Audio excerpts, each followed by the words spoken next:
Alright, this video is going to explain how to do the Big 3 upgrade and how simple it really is. I got my battery here.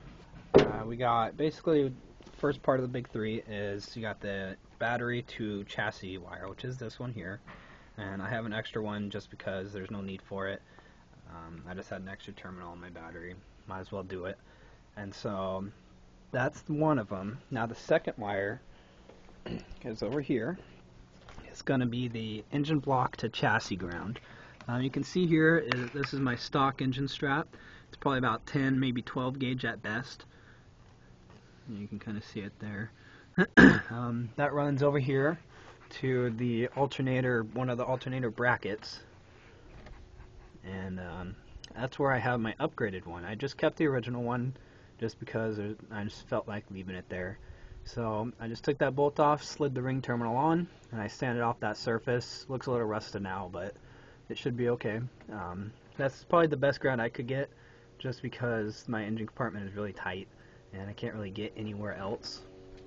The ideal spot would probably be one of the main engine block bolts.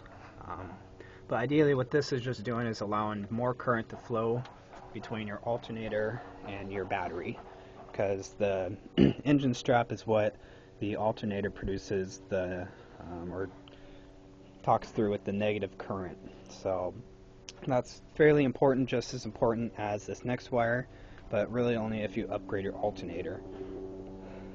You got your alternator positive bolt right there.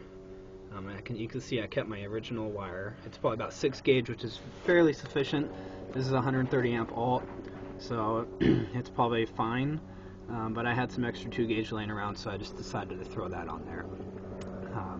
You can see that coming all the way over here, wrapping around to the circuit breaker, and coming over here, and it comes through my little distro block and into the positive bolt.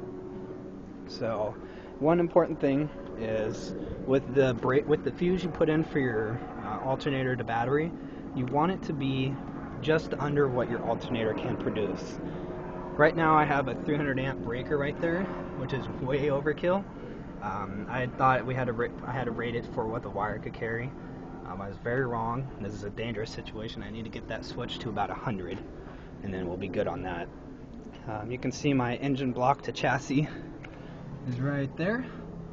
Ideally, it would probably want to be somewhere on this strut tower, but I don't feel like drilling a hole there, and it's a very thick metal, as you can see. But other than that, very simple, 3 wires, right in plain view, and you should be good to go.